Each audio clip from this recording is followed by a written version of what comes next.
વિધાનસભાની ચૂંટણીમાં તો દરેક નાગરિક મત આપવા જશે જ. જો કે ચૂંટણી અગાઉ જુદા જુદા મુદ્દા પર રાજકીય પક્ષોનો મત જાણવું પણ જરૂરી છે.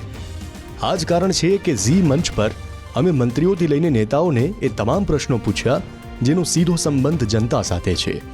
રાજ્યના ગૃહ રાજ્યમંત્રી હર્ષ સંઘવી મોરબીની ઘટનાને દુઃખદ ગણાવતા તમામ પગલાં લેવાયા હોવાનો દાવો કર્યો, જેની સામે આમ આદમી પાર્ટીના મુખ્યમંત્રી પદના ઉમેદવાર ઈસુદાન ગઢવીએ સરकारને घेरવાનો प्रयास કર્યો.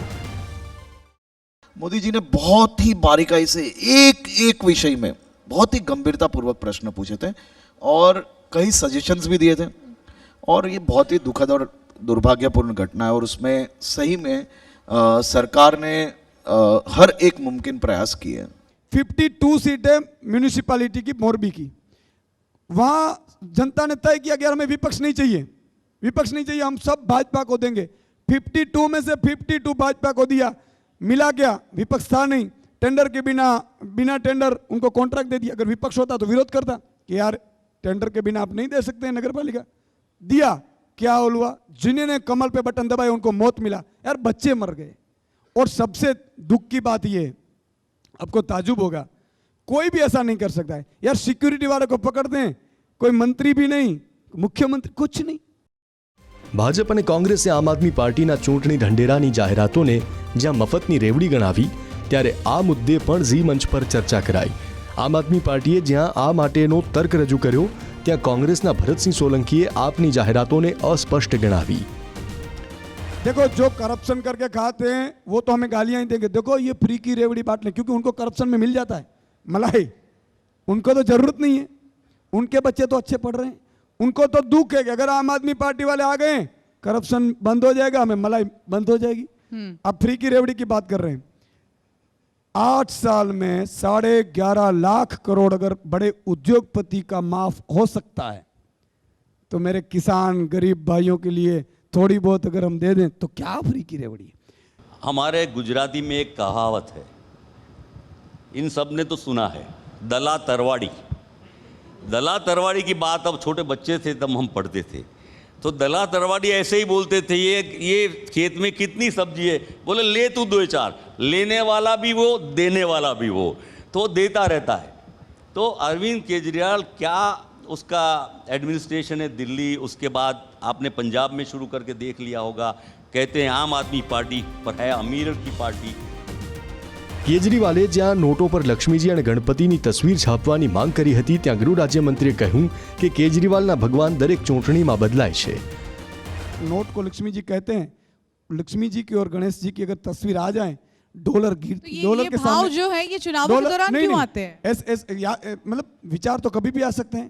तो डॉलर के सामने रुपया गिरता जा रहा है, सरकार की इज्जत भी गिरती जा रही है, भाजपा की इज्जत की. उन्होंने कहा कि अगर गांधी जी की है, दूसरी तरफ गणपति जी और लक्ष्मी जी की तस्वीर रखिए. लेकिन पता नहीं यार भाजपा वालों ने क्यों विरोध किया. नहीं करना चाहिए ऐसा. माता जी का अपमान नहीं करना चाहिए उनको. केजरीवाल जी को ये पूछना कि हर अलग अलग राज्य के चुनाव में आपके भगवान कैसे बदल जाते हैं. आपने देखा होगा उनके वो जहाँ बैठते हैं उसके पीछे चुनाव, जिस राज्य में चुनाव होता है ऐसे ही उनके महापुरुष के जो पीछे फोटो होते हैं वो भी बदल जाते हैं. आप लोग भी तो एक ही नाम पे चुनाव लड़ रहे हैं ना, नहीं, मोदी जी के नाम पर ही तो चुनाव लड़ रहे हैं. अब मोदी देखिए जी हमारे नेता है, मोदी जी हमारे नेता है तो हम उनका नाम नहीं लेंगे तो क्या किसी और का नाम लेंगे. मैं दिन में मोदी जी का नाम 1008 बार लेता हूं और आपको पता है ना 1008 बार मतलब सुकून की बात होती है. આમ આદમી પાર્ટીના પ્રદેશ અધ્યક્ષ ગોપાલ ઇટાલિયાએ ઝી મંચ પર સ્વીકાર્યું કે વાયરલ વિડીયોમાં તેમણે પ્રધાનમંત્રી માટે કહેલા શબ્દો આપત્તિજનક હતા. આ માટે તેમણે પોતાની તે સમયની ઉંમરનો હવાલો આપ્યો, જો કે સાથે જ એક સવાલ પણ કર્યો.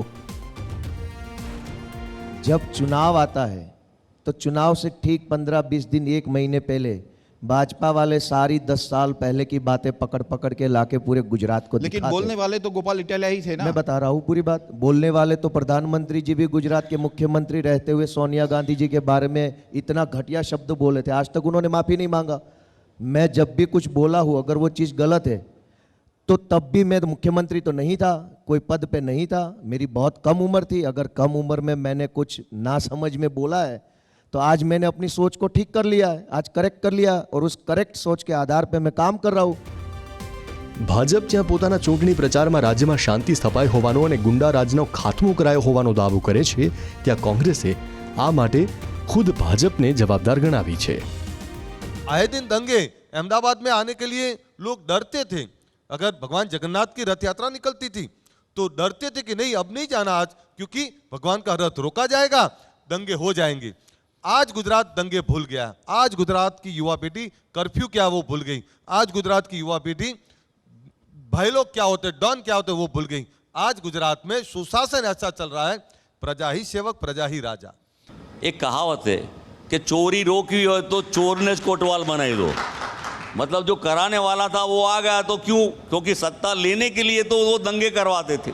ये तो जानी मानी बात है. इतिहास पढ़ ले, आज़ादी की लड़ाई के पहले अंग्रेज़ों के टाइम में जो नहीं होता था वो शुरू किसने करवाया था, उसके बाद की स्थिति में क्या कराया. આ ચૂંટણીમાં જ્યાં કોમન સિવિલ કોડનો મુદ્દો ચર્ચામાં છે ત્યાં ભાજપના પ્રવક્તા સુધાંશુ ત્રિવેદીએ તેની પાછળનું કારણ આપ્યું. તેમનું કહેવું છે કે કોમન સિવિલ કોડના માધ્યમથી ભાજપ સરકાર દેશને ખરા અર્થમાં ધર્મનિરપેક્ષ બનાવવા માંગે છે. जिन लोगों को मेरे पे आपत्ति है वो दुनिया में एक सेकुलर देश बताएं जहां शरिया की बातें संविधान का हिस्सा हो. एक सेकुलर देश बताएं जहां शाबानो केस की बात कर रहा हूं, यदि सर्वोच्च न्यायालय और शरिया में विभेद हो जाए तो संसद कानून बनाकर सर्वोच्च न्यायालय का निर्णय कुचल कर सुप्रीम कोर्ट से ऊपर शरिया को कर दे. एक सेकुलर देश बताएं जहां ट्रिपल तलाक, तलाक के बिद्दत, मेहरम, हलाला और इतना ही नहीं, मुस्लिमों को, मौलवियों को सैलरी, हज सब्सिडी और वक्फ बोर्ड होता हो. ये सिर्फ मुस्लिम कंट्रीज में होता था.